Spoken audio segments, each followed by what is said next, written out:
نحمده ونصلي على رسوله الكريم أما بعد فأعوذ بالله من الشيطان الرجيم بسم الله الرحمن الرحيم رب اشرح لي صدري ويسر لي أمري واحلل عقدة من لساني يفقهوا قولي۔ ربیع الاول کا مہینہ ہے، اس مہینے کی مناسبت سے چند باتیں حضور اکرم صلی اللہ علیہ وسلم کی بعثت اور آپ کی اطاعت کے بارے میں۔ اللہ تعالیٰ کا لاکھ لاکھ شکر ہے کہ جس نے ہمیں انسان بنایا، اور پھر اس کا ہم پر بہت بڑا احسان ہے کہ اس نے ہمیں مسلمان بنایا، اور اس احسان کو وہ خود قرآن پاک میں یوں بیان کرتا ہے، لقد من اللہ علی المؤمنین اذ بعث فیہم رسولا من انفسہم۔ البتہ تحقیق اللہ تعالیٰ نے اہل ایمان پر بہت بڑا احسان کیا جب ایک رسول ان میں بھیجا انہی میں سے۔ تو رسول اللہ صلی اللہ علیہ وسلم کی آمد اور آپ کی وجہ سے ہم سب کو دین اسلام کا تحفہ ملنا، ہمارا اسلام پر ہونا اللہ کی نعمتوں میں سے ایک بہت بڑی نعمت ہے ہم سب کے لیے۔ آج میں اللہ تعالیٰ کی اسی بہترین نعمت یعنی رسول اللہ صلی اللہ علیہ وسلم کی آمد، جو کہ اس مہینے کی مناسبت سے بھی ایک مناسب موضوع معلوم ہوتا ہے، اس پر چند باتیں آپ سے کروں گی۔ نبی اکرم صلی اللہ علیہ وسلم کی اس دنیا میں آمد در حقیقت ایک بہت بڑا انعام ہے۔ ہر انسان جو پیدا ہوتا ہے، جس کو اللہ تعالیٰ عقل اور شعور دیتا ہے، وہ ضرور یہ سوچتا ہے کہ میں کہاں سے آیا ہوں، مجھے کہاں واپس جانا ہے، اس دنیا کی حقیقت کیا ہے، اس کائنات کی حیثیت کیا ہے۔ اس لیے کہ یہ چیز انسان کے بنیادی سوالوں میں سے ایک سوال ہے، اور بالکل ایک فطری سوال ہے۔ وہ کس طرح؟ آپ نے دیکھا ہوگا کہ ایک چھوٹا بچہ جو ہی بولنا شروع کرتا ہے تو سب سے پہلے کیا پوچھتا ہے؟ یہ کیا ہے، یہ کیا ہے، یہ کیا ہے۔ تو یہ سوال کہ یہ کیا ہے ایک فطری سوال ہے، اور یہ سوال کہ میں کیا ہوں، میں کہاں سے آیا ہوں، مجھے کس نے بنایا ہے، ایک فطری سوال ہے۔ اپنی پہچان، اس کائنات کی پہچان، اپنے آس پاس کی پہچان ہر انسان کی ایک ضرورت ہے، ہر انسان کی ایک تمنا ہے۔ ہر انسان یہ جاننا چاہتا ہے کہ وہ کون ہے، اور پھر وہ یہ بھی جاننا چاہتا ہے کہ اس کو بنانے والا کون ہے، کیونکہ ہر انسان یہ پوچھتا ہے کہ میں کون ہوں، اور پھر اگلا سوال یہ ہوتا ہے کہ مجھے کس نے بنایا ہے، اور ان سب چیزوں کو کس نے بنایا ہے۔ اور جب ایک بچے کو بتایا جاتا ہے کہ اسے بنانے والا اللہ ہے، تو پھر وہ یہ بھی ایک دن ضرور پوچھتا ہے کہ اللہ کو کس نے بنایا ہے۔ آپ میں سے ہر شخص نے خود بھی سوچا ہوگا، اور ہر بچے نے اپنی ماں سے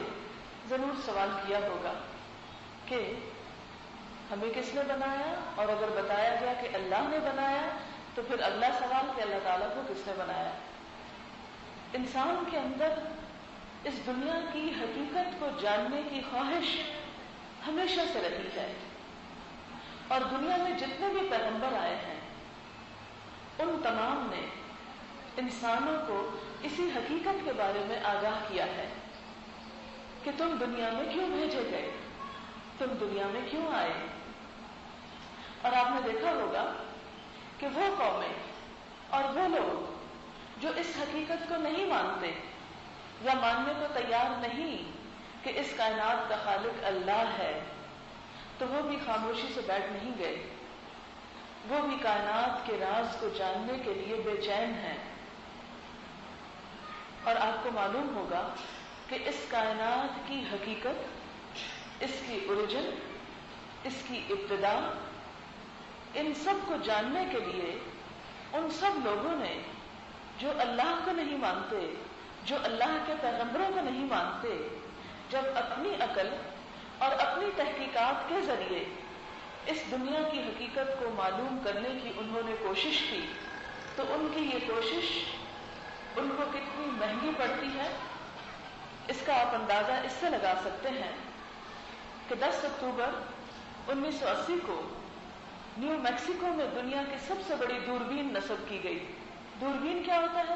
کہ جس کے ذریعے دور کی چیزیں بڑی ہو کر واضح ہو کر ہمارے سامنے آ سکیں, کیونکہ انسان ابھی خود تو اتنے پر بازو نہیں رکھتا کہ اڑ کے وہاں تک پہنچ سکے, خود جا سکے. اس کی آنکھ یا نظر بھی کوتاہ ہے کہ وہ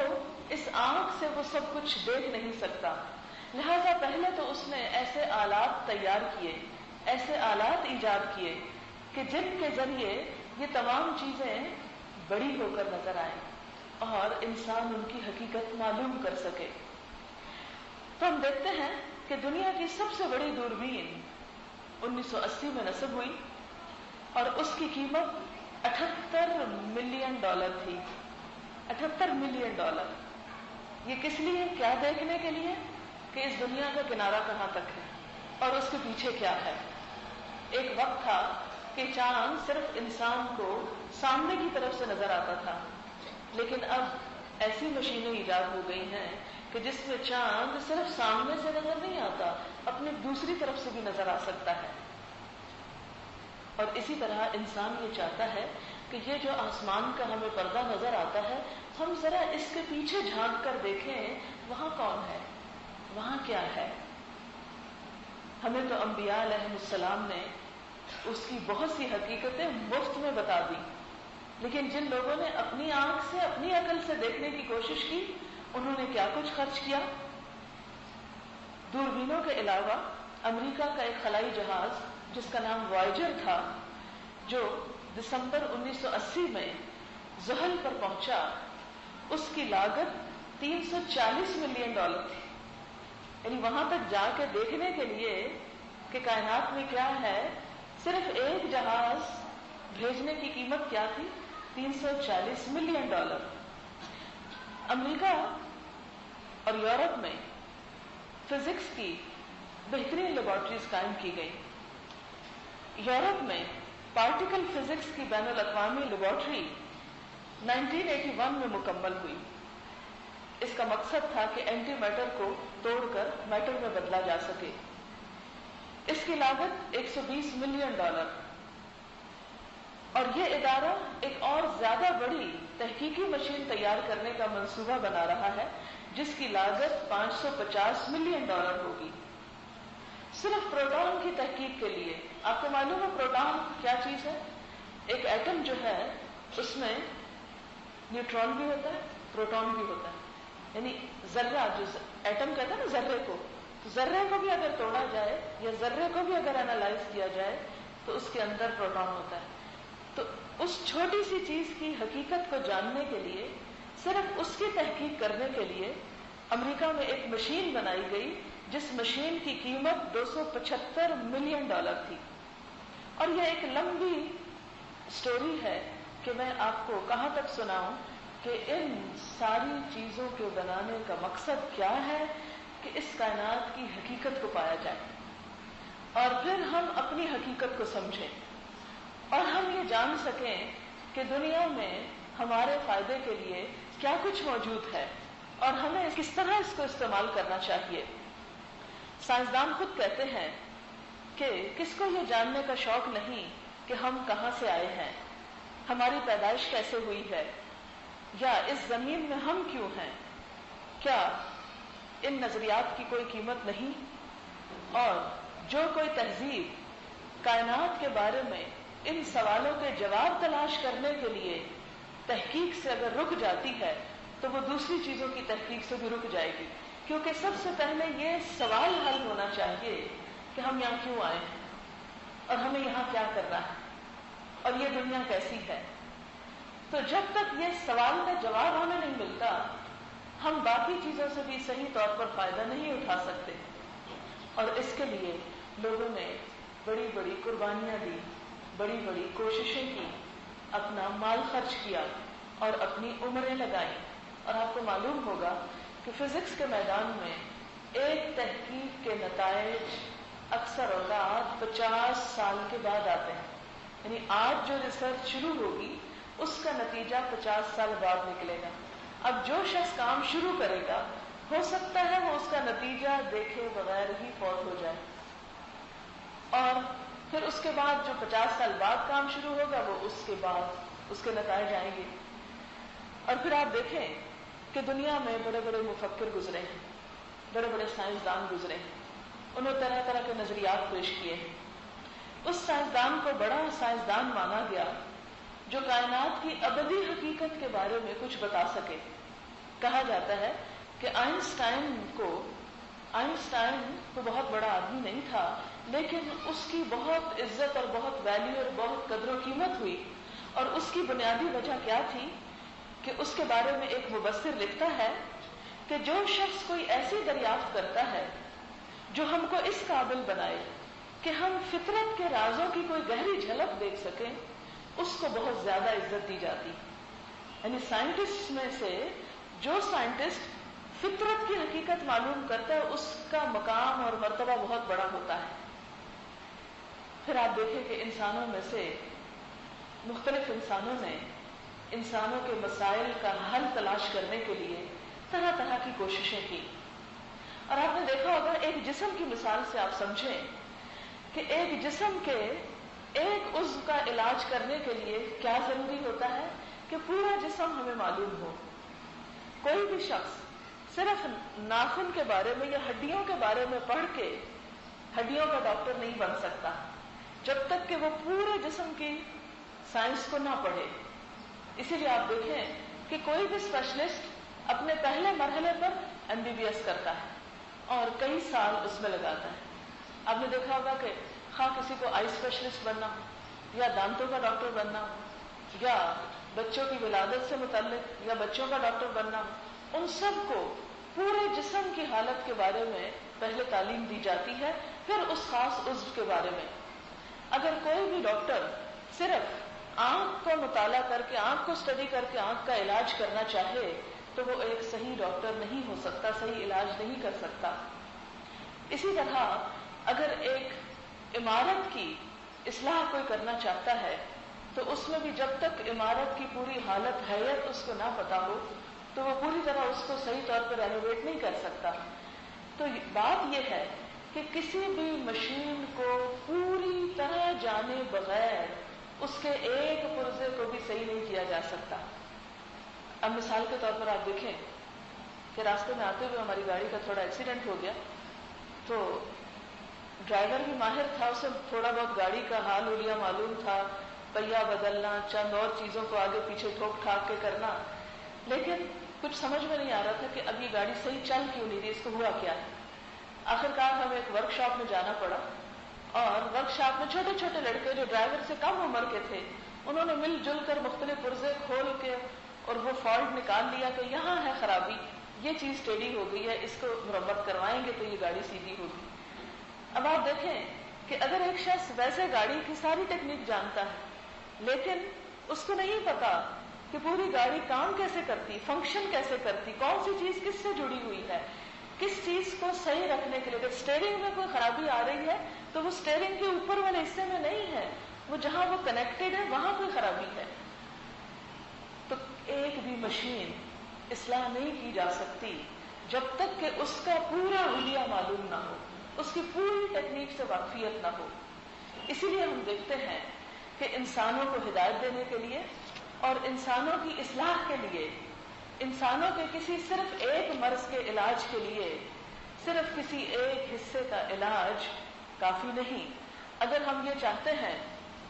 کہ ہم اپنے معاشرے کے اندر اقتصادی اصلاحات کریں تو یہ پاسبل ہی نہیں جب تک ہم پورے انسان کی سوچ، اس کے اخلاق، اس کی نفسیات، اس کے کردار، اس کے ماضی، اس کے مستقبل اور صرف ایک انسان نہیں پورے معاشرے، پورے علاقے، پوری دنیا کے تمام حالات سے آگاہ نہ ہوں. اور کسی ایک انسان کے لیے یہ ساری معلومات حاصل کرنا ممکن ہی نہیں۔ آپ دیکھتے ہیں کہ بڑے بڑے اسکالرس اور فلاسفرس پیدا ہوئے ہیں، مثلاً ان میں کارل مارکس کا نام لیا جاتا ہے، ایک بہت بڑا فلسفی تھا۔ کہتے ہیں کہ اس نے زندگی میں اتنا پڑھا تھا کہ زندگی کے آخری 35 سال اس طرح گزارے کہ لندن میں برٹش میوزیم کے کتب خانے میں صبح وہ سب سے پہلے داخل ہوتا اور شام کو سب سے آخر میں نکلتا، اور 35 سال تک وہ شخص اس طرح پڑھتا رہا۔ اس کے باوجود جب وہ اپنی کتاب لکھنے پہ آیا تو اس کی صرف ایک والیوم شائع کر سکا، ایک جلد، اور وہ بھی صحیح مکمل طور پر اس کو ریوائز نہ کر سکا، اور ایک دن اپنے مطالعے کی کرسی پہ بیٹھا ہوا اسی کمرے میں بیٹھا بیٹھا انتقال کر گیا۔ 35 سال کا علم اس کے ساتھ ہی دفن ہو گیا۔ پھر اسی طرح ہم دیکھتے ہیں کہ بعض فلسفی جو تھے، بعض اسکالرز جو تھے، وہ اس سے بھی زیادہ وسیع معلومات رکھتے تھے۔ مثلا کارل مارکس کے بارے میں کہا جاتا ہے کہ اس کو 8 زبانیں آتی تھی، یونانی، اطالوی، اسپینش، جرمن، انگریزی، فرینچ، ڈچ، فریشین، اور آخری عمر میں اس نے رشین زبان بھی سیکھنا شروع کی تھی، اور ساری عمر پڑھتا ہی رہا۔ اقتصادیات، فلسفہ، ادب، مذہب، کوئی دنیا کا موضوع ایسا نہیں تھا کہ جس میں اس نے مطالعہ نہ کیا، جس نے 35 سال ایک کمرے میں گزارے۔ ہے ہم میں سے کوئی مسلمان جو 35 سال ایک کمرے میں گزارے؟ کوئی نہیں۔ 35 سال جس شخص نے ایک کمرے میں گزارے، پڑھ پڑھ کے لائبریریاں حفظ کر ڈالی، لیکن اس کے باوجود وہ دنیا کو جب فائدہ پہنچانے کا وقت آیا تو کچھ بھی فائدہ نہ پہنچا سکا۔ صرف ایک کتاب ابھی لکھی تھی، اور اس میں بھی ابھی اس نے صرف جو گزشتہ دنیا کے حالات تھے ان پہ تنقید اور تبصرہ ہی کیا تھا۔ آگے ابھی اس نے پیش کچھ نہیں کیا کہ انسان کی مشکلات کا حل کیا ہے۔ یہ ہے انسان کی کوشش، انسان کا علم، انسان کی حقیقت۔ تو یہ انسان، یہ عام انسانوں کی بات نہیں ہو رہی، یہ بڑے بڑے انسانوں کی جنہوں نے دنیا کی تاریخ کا رخ موڑا اور جنہوں نے بڑے بڑے نظام پیش کیے، ان کی بات ہو رہی۔ اور آپ کو معلوم ہے کہ اس وقت دنیا میں یہ کوششیں ہو رہی ہیں کہ جس طرح کڈنی ٹرانسپلانٹ ہوتی ہے، آنکھیں ٹرانسپلانٹ ہوتی ہیں، ہارٹ ٹرانسپلانٹ ہوتا ہے، اسی طرح اب یہ کوشش کی جا رہی ہے کہ جب کوئی سائنسدان بوڑھا ہو جائے تو اس کی گردن اتار کے کسی نوجوان کھلاڑی کی گردن کی جگہ بدل دی جائے، کہ جسم تو موسٹ ایکٹیو ہو اور دماغ اس کا وہ 90 سال کے تجربات والا ہو۔ اور لٹرلی اس پہ تجربات ہو رہے ہیں اور کہا جاتا ہے کہ باقی تجربہ کامیاب ہے، صرف یہ کہ یہ جو ریڑھ کی ہڈی کا جو فلوئڈ ہے یہ نہیں ابھی جوڑ رہا،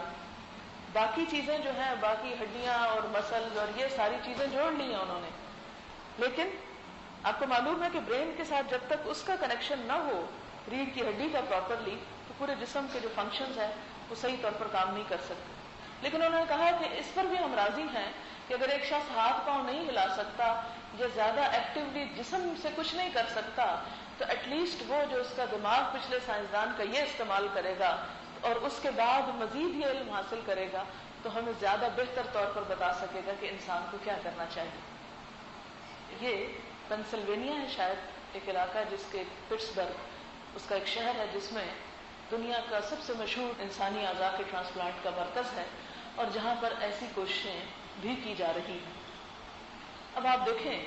کہ انسان جب اللہ تعالیٰ کی وحی سے منہ موڑتا ہے اور اس وحی سے منہ موڑ کے خود انسانوں کے حالات جان کے تجربے اور علم اور مشاہدے کی روشنی میں اس کائنات کی حقیقت کو سمجھنا چاہتا ہے، اس دنیا کی معرفت کو پانا چاہتا ہے، تو پھر یہ ایسے کام کرتا ہے، اور اس کے باوجود وہ انسانوں کو کچھ زیادہ فائدہ نہیں دے سکتا۔ جیسا کہ پہلے میں نے بات کی تھی نا کہ ایک مشین کو جب تک پورا نہ جانے، ایک جسم کو جب تک پورا نہ جانے، تو ایک دانت کا علاج نہیں کر سکتے آپ۔ بالکل اسی طرح کوئی انسان، کیونکہ انسان کے علاوہ اور مخلوق کا کیا نام لینا، بھینسوں سے یا گدھوں سے تو توقع نہیں کہ وہ انسان کے لیے کوئی قانون ضابطہ بنائیں گے، انسان ہی بنائیں گے نا۔ اور انسانوں میں بھی ذہین ترین انسانوں کا یہ حال ہے، جب کوئی انسان اپنے ماضی اور مستقبل کے بارے میں بھی پوری طرح نہیں جانتا، اس کائنات کے ماضی اور مستقبل کے بارے میں نہیں جانتا، وہ کیسے بتا سکتا ہے کہ انسان کے لیے فائدے کی چیز کیا ہے اور نقصان کی چیز کیا ہے؟ وہ انسان کو کوئی اچھا قانون یا نظام کہاں سے دے سکتا؟ نہیں دے سکتا، اس لیے کہ اس کا علم، اس کا تجربہ، اس کا مشاہدہ سب کچھ محدود ہے۔ اس کے لیے ہمیں ضرورت پڑتی ہے کہ ہم کسی اور ہستی سے رجوع کریں جس کا علم بھی مکمل ہو۔ ابھی میں نے بات کی نا کہ ایک پروٹون کی تحقیق کے لیے اتنی قیمتی مشین، کئی ملین، $275 ملین کی مشین لگائی گئی ہے، تو اسی سے اندازہ لگائیں وہ جو آیت الکرسی میں آتا ہے نا وَلَا يُحِيطُونَ بِشَيْءٍ مِّنْ عِلْمِهِ إِلَّا بِمَا شَاءَ، کہ لوگ اللہ کے علم میں سے کچھ بھی احاطہ نہیں کر سکتے مگر جتنا وہ خود چاہتا ہے۔ ایک پروٹون کی تحقیق تو ابھی تک وہ کر نہیں سکا، اپنے بارے میں کیا جانے۔ اور سائنسدان اس بات کا اعتراف کرتے ہیں کہ جو ہماری معلومات میں اضافہ ہوتا ہے، یوں محسوس ہوتا ہے کہ ہماری جہالت اور بڑھ رہی، ہمیں اپنی جہالت کا اور زیادہ اعتراف ہوتا ہے۔ تو ایسی حالت میں جب کہ ہم اس قدر کمزور چیز ہیں، اس قدر تھوڑا علم رکھنے والے ہیں، ہم اپنے فائدے، اپنے بھلے، اپنے مستقبل کے لیے کیسے کوئی اچھی چیز لا سکتے ہیں؟ کیسے ڈیسائیڈ کر سکتے ہیں کہ کون سی چیز ہمارے فائدے کی ہے اور کون سی چیز ہمارے نقصان کی ہے؟ اس کے لیے ہمیں کیا کرنا پڑے گا؟ اللہ تعالیٰ کی طرف رجوع کرنا پڑے گا، جو اس کائنات کا خالق ہے۔ اس سے پوچھنا پڑے گا کہ ہمارے لیے کون سی چیز بہتر ہے اور کون سی چیز نقصان دہ ہے، ہم کہاں سے آئے ہیں اور ہمیں کہاں واپس جانا ہے، اور ہمیں اس دنیا میں کیا کرنا چاہیے کہ جس سے ہم بہتر سے بہتر فائدہ اٹھاتے ہوئے اپنے وقت کو، اس دنیا کو بھی خوشگوار بنائیں اور آخرت کو بھی خوشگوار بنائیں۔ اس کے لیے اللہ تعالیٰ نے انسان کی یہ ضرورت پوری کرنے کے لیے سائنسدان نہیں بھیجے، پیغمبر بھیجے ہیں، پیغمبروں کو بھیجا ہے، اور نبی صلی اللہ علیہ وسلم کو خاص طور پر اس کام کے لیے مبعوث کیا کہ ہدایت کو مکمل کر دیا جائے۔ اور ربیع الاول کا یہ مہینہ ایک خوبصورت مہینہ ہے جس میں اللہ تعالیٰ نے نبی اکرم صلی اللہ علیہ وسلم کو ہمارے لیے رحمت بنا کر بھیجا اور فرمایا وَمَا أَرْسَلْنَاكَ إِلَّا رَحْمَةً لِّلْعَالَمِينَ، کہ ہم نے آپ کو تمام جہانوں کے لیے رحمت بنا کر بھیجا۔ لَقَدْ مَنَّ اللَّهُ عَلَى الْمُؤْمِنِينَ إِذْ بَعَثَ فِيهِمْ رَسُولًا مِّنْ أَنفُسِهِمْ يَتْلُو عَلَيْهِمْ آيَاتِهِ وَيُزَكِّيهِمْ وَيُعَلِّمُهُمُ الْكِتَابَ وَالْحِكْمَةَ وَإِنْ كَانُوا مِنْ قَبْلُ لَفِي ضَلَالٍ مُّبِينٍ۔ اللہ تعالیٰ کا ایمان والوں پر بڑا ہی احسان ہے۔ اللہ تعالیٰ اس بات کو احسان قرار دیتے ہیں، اے ایمان والوں تم پر ایک بہت بڑا احسان ہے۔ کیا؟ اذ بعث فیہم رسولا منہم، جب اس نے ایک رسول بھیجا جو انہی میں سے ہے، یعنی ایک انسان کو منتخب کیا کہ جو اسی معاشرے سے تعلق رکھتا ہے، اور وہ کیا کرتا ہے؟ یتلو علیہم آیاتہ، ان پر اللہ کی آیات پڑھ کر سناتا ہے، وَيُزَكِّيهِمْ، اور ان کا تزکیہ کرتا ہے، وَيُعَلِّمُهُمُ الْكِتَابَ وَالْحِكْمَةَ، اور انہیں کتاب اور حکمت کی تعلیم دیتا ہے، وَإِنْ كَانُوا مِنْ قَبْلُ لَفِي ضَلَالٍ مُّبِينٍ، اور بے شک اس سے پہلے وہ کھلی گمراہی میں مبتلا تھے۔ تو اس سے کیا پتہ چلتا ہے کہ نبی صلی اللہ علیہ وسلم کی تعلیمات سے ہٹ کر لوگ بھٹک رہے تھے، بھولے ہوئے تھے۔ آپ کو معلوم ہے کہ دلال کا معنی عربی زبان میں صرف گمراہ ہونا نہیں ہے، دلال کا معنی عربی زبان میں بھٹکنا، حیران پریشان ہونا۔ جیسے دنیا اس وقت نبی صلی اللہ علیہ وسلم کی آمد سے پہلے حیران تھی، پریشان تھی، بھٹک رہی تھی، گمراہ تھی، بالکل آج بھی دنیا نبی صلی اللہ علیہ وسلم کے پیغام کے بغیر، آپ کی تعلیمات کے بغیر، آپ کی لائی ہوئی کتاب کے بغیر، آپ کی سنت اور آپ کی سیرت کے بغیر آج بھی بھٹک رہی ہے، حیران اور پریشان ہے، دکھی ہے، اور بڑی بڑی رقمیں خرچ کی جا رہی ہیں یہ معلوم کرنے کے لیے کہ ذرا جھانک کے دیکھیں اس آسمان کے پیچھے کیا ہے، اور مرنے کے بعد ہم نے کہاں جانا ہے، اور مرنے کے بعد انسان کے ساتھ کیا گزرتی ہے، کیا بیتتی ہے۔ تو اس سے اور زیادہ احساس ہوتا ہے کہ اللہ کا کتنا بڑا احسان ہے کہ ہم نے کچھ بھی خرچ نہیں کیا، اور ہم کو اصل حقیقت پتہ چل گئی، ہمارے ہاتھ سے کچھ بھی نہیں گیا، اور اللہ کے رسول صلی اللہ علیہ وسلم کی شکل میں ہمیں حقیقت کا علم دے دیا گیا، اس پردے کے پیچھے کا علم دے دیا گیا، اس آسمان کے پیچھے کے بارے میں بتا دیا گیا۔ خود نبی صلی اللہ علیہ وسلم کو 7 آسمانوں کی سیر کرائی گئی، معراج کروائی گئی، آپ کی آنکھوں سے وہ سب کچھ دکھا دیا گیا، اور آپ کا اس پر 1 روپیہ بھی خرچ نہیں آیا۔ جب براق کے اوپر اللہ تعالیٰ نے جبریل علیہ السلام کے ذریعے آسمانوں تک آپ کو پہنچایا تھا، آپ کو ابھی میں نے بتایا نا، ایک وائجر کے لیے کئی ملین ڈالر خرچ کیے گئے جو جا کے زحل کی حالت معلوم کرے، اور اللہ کے رسول صلی اللہ علیہ وسلم کو وہاں پر پہنچایا گیا بغیر کسی مادی رقم کے خرچ کیے۔ کیا یہ اللہ کا ہم سب پر احسان نہیں؟ ہم کتنی خوش قسمت قوم ہیں، کتنی خوش قسمت امت ہیں کہ ہمارے پاس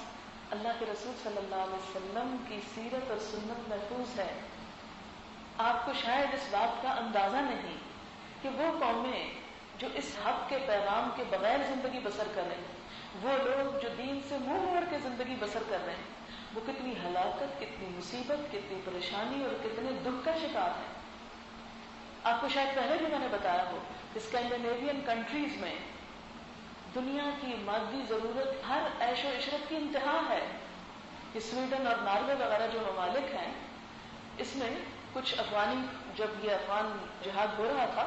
تو یہاں سے کچھ افغانیوں نے پناہ لینے کے لیے ناروے اور سویڈن وغیرہ چلے گئے، تو انہوں نے وہاں سے پھر رابطہ کر کے یہاں پر بتایا کہ کس طرح ان کو کیا کچھ ملا ہے، حالانکہ وہ یہاں ایک دوسرے ملک کے لوگ تھے۔ جب انہیں پناہ دی گئی تو انہوں نے بتایا کہ اگر کسی کے 5 بچے ساتھ تھے تو 5 کمروں کا گھر اس کو ملا، 3 بچے ساتھ تھے تو 3 کمروں کا گھر۔ ایئرپورٹ سے جو گاڑی لینے کے لیے گئی وہ گاڑی ان کی ذاتی گاڑی قرار پائی، اور اس کے علاوہ عیش و عشرت کا ہر سامان، ٹیلی ویژن، فریج، ہر وہ چیز جس کی انسان تمنا کرتا ہے وہ ان اپارٹمنٹس میں پہلے سے ہی موجود تھی۔ جیسے آج کی دنیا میں کوئی دنیاوی سہولتوں کی کیا تمنا کر سکتا ہے، وہ ساری تمنائیں اس ملک میں ہر انسان کی پوری ہوتی ہیں۔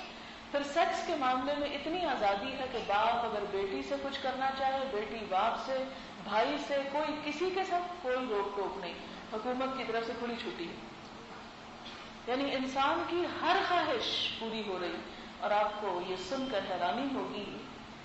کہ دنیا میں سب سے زیادہ خودکشی کا ریٹ انہی ممالک میں، سب سے زیادہ انسان اپنے آپ کو قتل وہیں پر کر رہا ہے۔ یہ کتنے افسوس کی بات ہے، کس چیز کی کمی ہے؟ اگر انسان کی خوشی کا انحصار صرف دنیا کی مادی نعمتیں ملنے پر ہوتا تو کیا انسان اپنے آپ کو ہی ہلاک کر ڈالتا؟ تو بات یہ ہے کہ وَإِن كَانُوا مِن قَبْلُ لَفِي ضَلَالٍ مُبِينٍ، کہ اس سے پہلے وہ کھلی گمراہی میں تھے، اور آج بھی وہ لوگ جن کو محمد رسول اللہ صلی اللہ علیہ وسلم کا پیغام نہیں پہنچا، آج بھی وہ کھلی گمراہی میں مبتلا ہیں، خواہ وہ ترقی کے کس عروج کو جا پہنچے، چاند چھوڑ مریخ پہ اور اس سے بھی اوپر کیوں نہ چلے جائیں، لیکن جب تک ان کو یہ جواب نہیں ملتا کہ وہ کہاں سے آئے ہیں، کس نے بھیجا ہے، کہاں جانا ہے، کیا کرنا ہے دنیا میں رہ کے، اس وقت تک ان کی پریشانی کا خاتمہ نہیں ہو سکتا۔ اور وحی الہی کے علاوہ کوئی طریقہ ہے نہیں کہ انسان اس کائنات کے رازوں سے پردہ اٹھا سکے اور اپنے رب کی معرفت حاصل کر سکے، اپنی معرفت حاصل کر سکے، اپنے آپ کو پہچان سکے۔ اس کے لیے کیا ضروری ہے کہ کیا کرے؟ اس راستے کو پکڑ لے، اس انسان کو پکڑ لے، اس ذریعے کو تھام لے، محمد رسول اللہ صلی اللہ علیہ وسلم کو، کہ جن کے ذریعے اللہ تعالیٰ نے ہم تک ہدایت بھیجی، ان سے اپنا تعلق مضبوط کر لے، ان سے اپنا تعلق درست کر لے۔ اور جب تک آپ صلی اللہ علیہ وسلم سے ہمارا تعلق صحیح بنیادوں پر استوار نہیں، اس وقت تک ہمیں ہدایت حاصل ہو ہی نہیں سکتی۔